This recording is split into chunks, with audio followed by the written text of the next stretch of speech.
अस्सलाम वालेकुम। M S Word के अंदर जब भी हम कोई भी टेक्स्ट लिखते हैं तो उसको मूव करने के लिए पेज में कहीं भी रखना है, मूव करना है, किसी भी जगह पर हम ले जाना चाहते हैं। और अगर हम चाहते हैं जिस तरीके से ये यहाँ पे पैराग्राफ बना हुआ है, हम चाहते हैं कि ये साइड बाय साइड आ जाए या इनको हम मूव करें, पाकिस्तान को नीचे ले आएँ, इंडिया को ऊपर ले आएँ, तो हम इनको ईज़ी तरीके से किस तरीके से कर सकते हैं, किस तरीके से एडजस्ट करें। टेक्स्ट को हम अपने हिसाब से किसी भी जगह पर रखें और आसानी से उसको एक जगह से दूसरी जगह पर ले जाएं और अपने हिसाब से उसको एडजस्ट कर पाएँ। तो आज आप यही चीज़ सीखने वाले हैं। अगर आपने ये वीडियो एंड तक देख ली तो आपको टेक्स्ट को एडजस्ट करने में एम एस वर्ड के अंदर कोई भी डिफ़िकल्टी नहीं होगी और आप अपनी टेक्स्ट को अच्छे तरीके से मूव कर सकेंगे और एडजस्ट कर सकेंगे। तो वो चीज़ करने के लिए यहाँ पे हम नॉर्मली टेक्स्ट नहीं लिखेंगे, उसके लिए हम यूज़ करेंगे टेक्स्ट बॉक्स।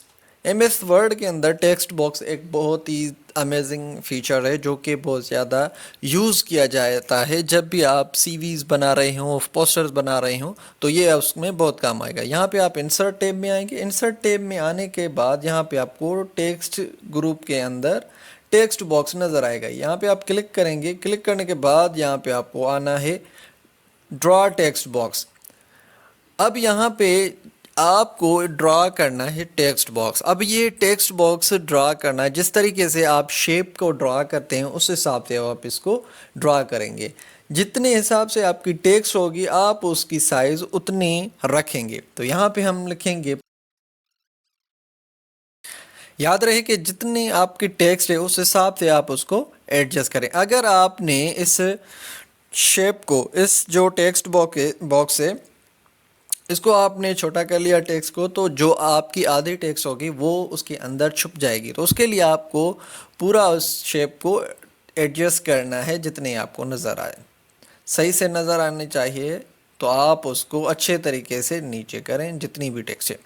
अब यहाँ पे ये एक शेप की तरह काम करता है, तो इसके साथ आपको शेप फॉर्मेट मिलेगा। तो ऐसा ही समझें कि ये शेप ही है और यहाँ पे ऊपर आप आएंगे शेप फॉर्मेट के अंदर। इसमें कलर फिल वगैरह लगा होता है, तो आपने यहाँ पे आकर शेप फिल में आकर शेप नो फिल करना है। और जिस तरीके से आपको ये आउटलाइन नज़र आ रही होगी, तो इस आउटलाइन को भी आप कर लें ख़त्म करने के लिए यहाँ पे आप आउटलाइन पे आएंगे और नो आउटलाइन, शेप आउटलाइन पर आएंगे और यहाँ पे आप नो आउटलाइन पर क्लिक करेंगे। तो इससे क्या होगा कि अब ये टेक्स्ट इजीली हमें जिस तरीके से पेज पर लिखते हैं उस तरीके से आपको नज़र आ जाएगी। अब यहाँ पे क्या फ़ायदा होगा, अब इससे आप इसको मूव कर सकते हैं जिस भी जगह पर आप चाहें। देखें कितना ईज़िली हम उसको मूव कर सकते हैं। चाहे हम उसको बिल्कुल ऊपर ले जाएं, चाहे हम इसको इस जगह पे रखें, तो जिस तरीके से शेप काम करता है उसी तरीके से काम करेगा। अब हम कोई और टेक्स्ट बॉक्स लिखते हैं, बनाते हैं। यहाँ पे आएंगे draw text box and draw कर लेते हैं। अब हम यहाँ पे इस तरीके से ड्रा करते हैं। अब ये यहाँ पे टेक्स्ट आ चुकी है इस तरीके से। तो आप इसको जितनी टेक्स्ट है उस हिसाब से आप एडजस्ट कर लें, इस हिसाब से जितनी भी टेक्स्ट है उसके अंदर। अब हम एक और टेक्स्ट बॉक्स बनाते हैं। तो आप भी देखेंगे कि यहाँ पे इसके आउटलाइन नज़र आ रही, तो आप इसको कर दें बंद। इसको बंद करने के लिए आप शेप फॉर्मेट में आएंगे, इसका फिल भी आप बंद कर दें और यहाँ पे आउटलाइन भी आप इसकी बंद कर दें। यहाँ पे आएँ और नो फिल, नो आउटलाइन। अब हम एक और टेक्स्ट बॉक्स बनाते हैं। जैसे कि अब इंडिया जो हमने लिखा टेक्स्ट, वो अब आधा ही टेक्स्ट नज़र नहीं आ रही, तो उसके लिए हमें इसकी साइज़ करनी पड़ेगी इंक्रीज इस हिसाब से। अब आप देखेंगे कि इसके जो नीचे वाली टेक्स्ट है वो नज़र नहीं है। वो इसलिए नज़र नहीं आ रही क्योंकि इसके अंदर फिल है, तो इस फिल को आपको करना पड़ेगा बंद। यहाँ पे आएंगे शेप फॉर्मेट और यहाँ पे नो फिल और आउटलाइन भी आप नो आउटलाइन पर क्लिक कर दें। अब यहाँ पे क्या होगा, अब हम इसको जिस भी जगह पर रखना चाहे उसको हम मूव कर सकते हैं इस तरीके से। अब हम चाहते हैं कि ये पाकिस्तान का जो पैराग्राफ है वो इस साइड पर नज़र आए और ये राइट साइड पर इंडिया का पैराग्राफ नज़र आए। तो उसके लिए हम यहाँ पे इसको करेंगे मूव।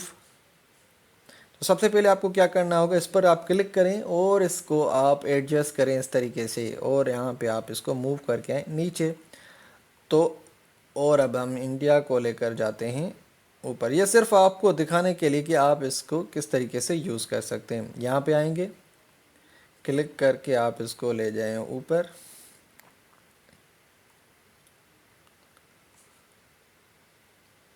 یہاں سے دیکھیں کتنی آسانی سے ہم اس ٹیکسٹ کو موو کر پا رہے ہیں، اور بہت ہی اچھے طریقے سے۔ آپ اس ٹیکسٹ باکس کو تھوڑا پریکٹس کریں اور یوز کریں۔